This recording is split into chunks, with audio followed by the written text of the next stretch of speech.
Hey, welcome back. I'm Rob here from Ram Studio Comics. So in today's video, I'll draw a quick fan art sketch of Hulk for you. And so I'm using 65-pound sketchbook paper, 2H lead, and I'll finish it with a HB lead. I'm also using Prismacolor kneaded eraser to soften up the lines as I go. So I had a few requests to draw more traditional art on the channel, and sorry that I've been slacking on that. Been getting a little too into the 3D stuff and the design and all that, but having a lot of fun with it. So, and really my end game goal of this is that it helps with my traditional art. So one of the things that's kind of led me to want to do a little bit more of that is I feel like there's always those certain angles of the characters that are a little bit more difficult for me to execute on. And I feel like if I just create some 3D reference, especially if I sculpt my own characters, then I should be able to have an endless supply of resources for, the Blackstone comic. I've already started sculpting, or I should say modeling different scenes from that. But this one made me think of it too because I was drawing an upshot, or I'm drawing an upshot of Hulk here, and that's usually one of the angles that I struggle with as well. So there's always just those specific shots, angles, and perspectives and backgrounds that are a little bit more, just tricky to get done. And yeah, I'm hoping that the 3D stuff will help me in that way. And I'll share more content as I do that. So one of the neat things that I've been experimenting with lately, and if you guys want to see videos on it, I'll make sure to bring you some. Is you can import 3D models right inside of Clip Studio Paint, and obviously Procreate just did it as well. But the only bad thing about Procreate I noticed is that you have to have UV maps. If the models don't have UV maps, you can't bring them in. What's neat about that though is you can turn that model and you can light it in whatever way that you want, and you can draw it from that angle. So it's pretty effective. Now I know it's nothing new. If you guys have been using those softwares for a while, you're probably already fully aware of that. But it's just something I've been playing around with, and I do think it helps with, again, shots like this where if you're not used to drawing ahead at a different angle, and maybe you're not as good at the Andrew Loomis method and working through the different shapes, then it can be highly effective.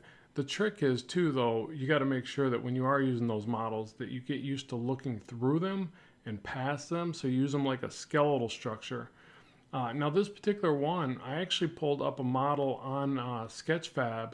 I just did it for the initial start of it. It obviously wasn't a model of Hulk or anything, but what's neat about sketchfab.com, and I'll link in the description box below, you can find models that are maybe, similar to what you're getting ready to do, position it in such a way where, you're just referencing it, and then it gives you a better idea how to draw that character. And there's all sorts of cool models on there. So just check that out. It might be a really good resource for you.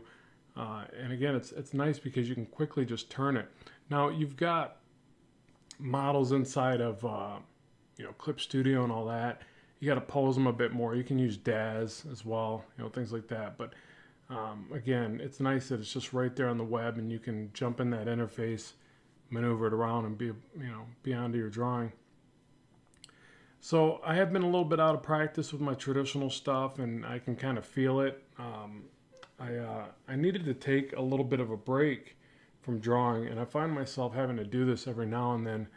I think that before, when I did it, my break was digital painting, and then now my breaks have been a little bit more 3D focused.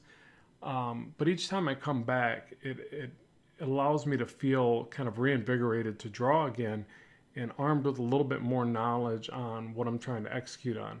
So I feel like 3D helps me to see things in a more dimensional way, and then I can come back and look at my 2D art and go, okay, all right, I see where I'm messing up, or where I need to improve. And then again, I'm hoping that I can bridge the gap by building more, foundational structures inside of things like ZBrush and Blender, and then coupling that with my 2D art to make it look hopefully more impressive.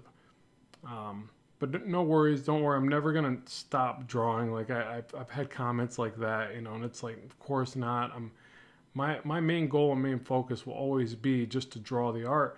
But I feel this way about it. If there's certain things that you can't get right, and you've been drawing it over and over again, there's no sense in chasing your tail. and working through frustration. I mean, a lot of people will tell you just draw through it, you'll get better, just keep drawing. Of course, that is the the simplest response to that, and the best answer, really. But also keep in mind that sometimes you just have to develop your knowledge in a particular thing. So, for instance, I'll relate it to learning anatomy. Anatomy is a pain, and a lot of people avoid it. I've avoided it, but once you really start studying it, you come back and you start looking at your art. You're like, wow, I've been getting that wrong for years, and I thought I had that part right. It's because you're armed with more knowledge, but you've got to stop what you're doing and study that stuff, just like perspective, composition, all that fun stuff. But so I feel like working through different things in 3D helped me to kind of see those shapes and volumes and forms. And again, being able to maneuver that camera in a 3D space, I don't know, it just does a lot for me mentally, visually. And then I come back to drawing and I seem to see a bit more clearly. But also I think it's just some of it is taking a break and designing and creating in a different way helps you to come back and be excited to draw again, at least for me personally. So, yeah, I always have to take these breaks. Like I said before, I think it was more just digital painting, but now it's been a little bit more 3D related. So hopefully you've enjoyed today's video. I know it was a quick one, but I just wanted to get you some traditional art on the channel. Let me know what you think, and more content is on the way very soon. As always, keep drawing, keep having fun, and bye for now.